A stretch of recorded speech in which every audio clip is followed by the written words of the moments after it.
ఇప్పుడు మనం ఏం పొందుతున్నాం అని చెప్పండి. ఎక్కువ మంది అంటే మన లైఫ్లో మనం పొద్దున్న లేచాండి పరిగెత్తి దేనికోసం పరిగెడుతున్నాము, ఏదో పొందడం కోసం పరిగెడుతున్నాం. ఆ పొందడంలో కోల్పోయేది కూడా ఉంది కదా. జీవితంలో ఉన్నటువంటి మాధుర్యాన్ని కోల్పోతుంటాం, శరీరపరంగా జబ్బులను కొని తెచ్చుకుంటుంటాం, ఆరోగ్యం కోల్పోయినట్లే కదా. కానీ అది పొందామనేటువంటి ఆనందంలో ఉంటాం. ఎలా తెలుసా, ఒక ఏమి అంటే ఏ సారం లేనటువంటి ఎముక దొరికితే కుక్క ఏం చేస్తుంది చెప్పండి, బాగా కొరుకుతుంది. దాంట్లో ఏం ఉండదు. కొరకడం వల్ల ఏమవుతుందంటే దానికి లోపల గాయమై రక్తం వస్తుంది దాని నోట్లో. ఆ రక్తం యొక్క రుచిని చూసేది దాంట్లో నుంచే వస్తుంది అనుకొని ఇంకా కొరికేస్తారు. కానీ ఆ రక్తం దేంది? కుక్కది, ఎముకలో నుంచి వచ్చేది కాదు. ఎముకలో నుంచి వస్తుందని చెప్పేసి అది ఆనందపడిపోతుందో కొరికేస్తుంది. మనం కూడా అంతే. మనం చేసేది ఏంటంటే మనం ఏం కోల్పోతున్నామో చూసుకోలే. ఆ వచ్చేదే మనకందరికీ ఉపయోగపడుతుంది, మనకు ఆనందాన్ని ఇస్తుంది, పరిగెడుతున్నాము. కానీ ఇక్కడ అసలు కోల్పోతున్నాం అనేది మనం గమనించుకోవడం లేదు. అందుకని ఈ పరుగు పందెంలో కొంత దూరం ప్రయాణించేదానికి ఏం తగిలించుకుంటున్నామో ఒకసారి ఆలోచించండి. షుగర్లు, బీపీలు ఎందుకు తగిలించుకుంటున్నాం? వాస్తవమే తగిలించుకోవాల్సిన అవసరమే లేదు కదా. మనం తగిలించుకోండి ఏది. ఆ రెండు డిసీజెస్ ఇప్పుడు ఎక్కువ ఉండేది అవే కదా. మరి ఆ రెండింటికి ఉన్నటువంటి ఏంటి? వైద్య పరిభాషలో సైకోసోమాటిక్ డిసీజ్. అవి రెండు మానసికమైనటువంటి జబ్బులే, శరీరంతో వచ్చేటువంటి చాలా తక్కువ. అందుకని ఇప్పుడు వాళ్ళు డాక్టర్స్ కూడా కొన్ని దేశాలలో ఆహార నియమాలు రాయడం లేదు. ఆహారంతో కాదు తెచ్చేది, మనసుతో దాన్ని మా కంట్రోల్లో ఉంచుకోండి, ధ్యానమో ఏదో చేసుకోండి అని చెప్పి చెప్తున్నారు.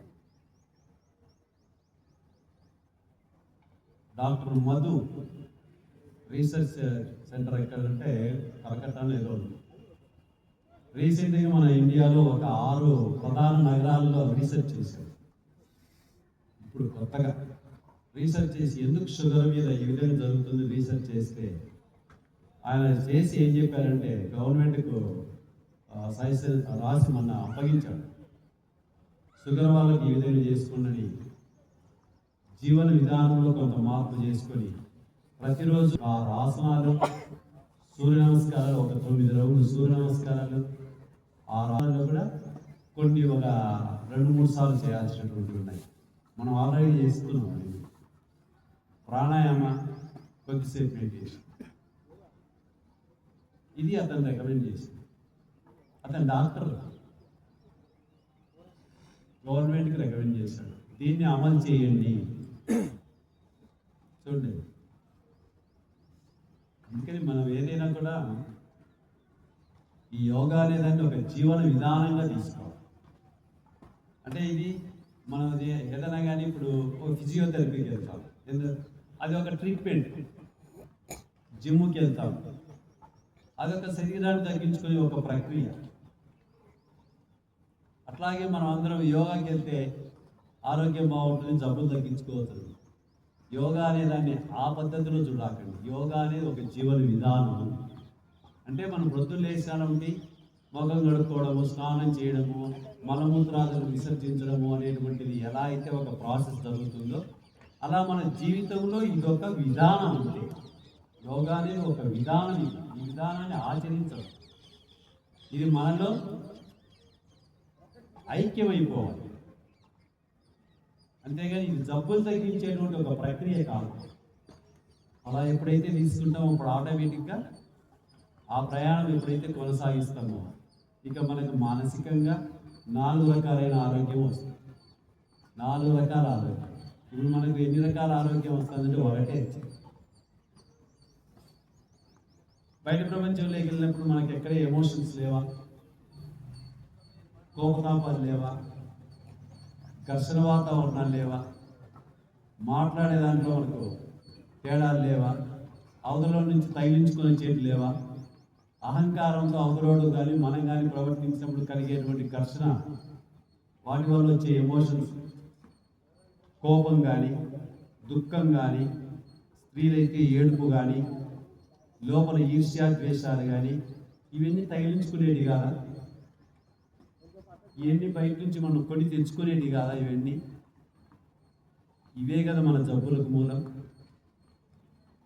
లోపల ఈర్ష్య ద్వేషం ఉంటే బయటికి ఎవరికి ఏం కనిపించదు, ఏం కాన్నారు కదా. కాళ్ళు నొప్పి ఉంటే కుంటుతో నడిచే వాడికి జబ్బు ఉంది అనుకుంటాడు. లోపల ఈర్ష్య ద్వేషాలు ఎవరికి కానిస్తాయి? ఎవరికి కనిపించదు. వాటి వల్ల నష్టం ఎదుటోనికి కాదు. అవి లోపల ఉన్నాయంటే మనల్ని కాలుస్తాయి. మన షుగర్ బీపీ లెవెలే పెరుగుతుంది. అందుకని ఇవన్నీ అంటించుకోగలనాలంటే 4 రకాల ఆరోగ్యం: ఫిజికలీ, మెంటలీ, ఎమోషనలీ, స్పిరిచువలీ 4 రకాలుగా ఉన్నప్పుడే సంపూర్ణంగా ఉంటాం. మనం ఎంతసేపు ఫిజికల్గా ఏం తినాలి, ఏం ఎక్సర్సైజ్ చేయాలి, ఎంత ఎగరాలి అనేది చూస్తున్నాం. ఈ పాపం ఎంతైనా బాగా సర్చ్ చేసుకుంటుంది. పొద్దున్నే సమాజం లేకపోతే సాయంత్రానికల్లా మళ్ళీ ఏదో ఒకటి ఎమోషన్స్ వేసుకొని, ఏదో ఘర్షణ వాతావరణం, ఏదో ఒకటి టెన్షన్ ఒత్తిడి వేసుకొని వస్తున్నాం కదా ఇంటికి. దాని ప్రభావం అంతా మళ్ళీ దీని మీద. ఎందుకంటే ఎప్పుడైతే ఆ ఎమోషన్స్లో నువ్వు ఇరుక్కుపోతావో ఆటోమేటిక్గా నీ శరీరంలో ఉండే జీవన క్రియలన్నీ మారిపోతాయి. నీ డైజెస్టివ్ సిస్టంలో లోపం వస్తుంది. డైజెస్టివ్ సిస్టమ్ సరిగా లేకపోతే రక్త ప్రసరణలో లోపం వస్తుంది. ప్యాంక్రియాస్ పనిచేసే విధానంలో లోపం వస్తుంది. ఆ టాక్సిన్స్ రిలీజ్ చేసేటువంటి కిడ్నీస్లో లోపం వస్తుంది. అప్పుడు శరీరమే నష్టపోతుంది.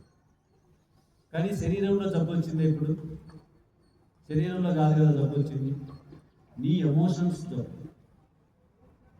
అందుకని కేవలం శరీరపరంగానే కాకుండా మానసికమైనటువంటి ఆరోగ్యం ఉండాలి. ఎమోషనల్ అంటే సమాజపరంగా ఆరోగ్యం ఉండాలి. మనకి ఏదైనా కూడా స్ట్రెస్ ఎక్కడ పెరుగుతుంది? మన ఇంట్లోనే మనం కూర్చొని మన పని మనం చేసుకునే ప్లేస్ స్ట్రెస్ లేదు కదా. మనం బయటికి వెళ్ళి అందరితో కలిసి వాళ్ళతో పని చేసేటప్పుడే కదా వాళ్ళకు మనకు సరిపోక స్ట్రెస్ ఇతర విధానమే కదా. ఆ శత్రుత్వం ఎప్పుడు కూడా అతను చూసినప్పుడు మన లోపల ఫీలింగ్స్ ఎందుకు పెరుగుతున్నాయి? మన లోపల వాళ్ళు చూసినప్పుడల్లా మనకు లోపల కోపం వస్తుంది. అలా అది వచ్చినప్పుడల్లా మన బీపీ పెరుగుతుంది. అది కాబట్టి సమాజపరంగా కూడా మనం ఆరోగ్యంగా ఉండాలంటే సమాజంతో కూడా మనం ఎలా మెలగాలనేటువంటిది సమాజపరంగా ఆరోగ్యం. సమాజపరంగా మనం మాట్లాడే తీరు, మనం చేసే పని సక్రమంగా ఉండేప్పుడే మనం ఆరోగ్యంగా ఉంది.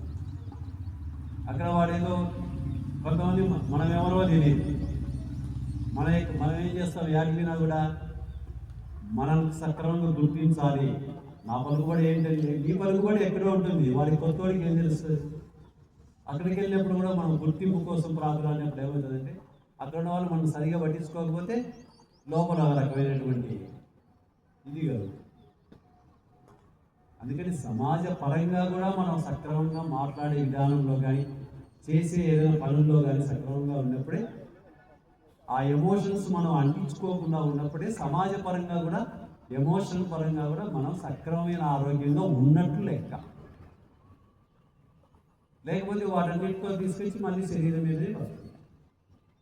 అలాగే ఫిజికలీ బాగుంటాం, మెంటలీ మనస్పరంగా బాగుంటాం, ఎమోషనల్లీ సమాజపరంగా బాగుంటాం.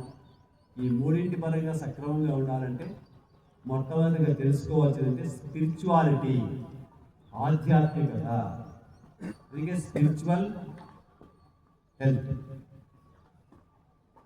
ఆధ్యాత్మికత అనేటువంటిది అంటే ఏంటంటే ఈ ప్రకృతి అంటే ఏంటి, అసలు మనం ఈ జీవన విధానంలోకి మనిషిగా ఉన్నవాడు ఎలా ఉండాలి, అసలు ఏంటి, ఎందుకు వచ్చాము, ఏం చేయాలి, ఎలా మనం ఈ జీవితాన్ని ఆనందంగా కొనసాగించుకొని వెళ్ళిపోవాలి. కరెక్ట్గా తెలుసుకున్నాం అనుకోండి, ఏం జరుగుతుందో ఈ ప్రకృతిలో తెలుస్తుంది. ఎటువంటి ఎమోషన్స్ సమాజం పట్ల ఉండే విధానంలో మార్పు వస్తుంది, మన మనసులో ఉండేటువంటి ఆలోచనల పట్ల మార్పు వస్తుంది. ప్రతిరోజు మనం ఈ ప్రకృతితో, పరమాత్మతో, మన కుటుంబ సభ్యులతో మనం ఎలా ఉండాలనేది వస్తుంది. తద్వారా శారీరక ఆరోగ్యం బాగుంటుంది. అవేవి లేకుండా శరీరం బాగుండాలంటే ఎలా ఉంటుంది చెప్పండి? పొద్దున్న లేచాలంటే ఆఫీస్లోకి వెళ్ళి మాట తీరులో మార్పు రాకుండా అందరి మీద గట్టిగా అరిసి చేస్తాంటే నీ బీపీ లేదు. అందుకని ఇవన్నీ తెలుసుకున్నప్పుడే శారీరక ఆరోగ్యం. శరీరం నుంచి కాదు నువ్వు వెళ్ళాల్సింది, అటువైపు నుంచి రావాలి. జ్ఞానపరంగా నువ్వు తెలుసుకొని దాన్ని ఆచరణలోకి తీసుకొస్తూ సమాజపరంగా నువ్వు ఎలా ఉండాలో తెలుసుకొని తద్వారా నీ మనసును నిలకడగా ప్రశాంతంగా ఉంచుకుంటే ఆటోమేటిక్గా నువ్వు కళ్ళు మూసుకుంటే ధ్యాన స్థితికి వెళ్ళగలుగుతావు. నీ శరీరం కూడా అద్భుతంగా ఉంటుంది. ఇది సంపూర్ణ ఆరోగ్యం. దీనికోసం మనం దీన్ని ఒక జీవన విధానంగా ఈ యోగా దాన్ని తీసుకున్నప్పుడే అది సాధ్యం. ఓకే.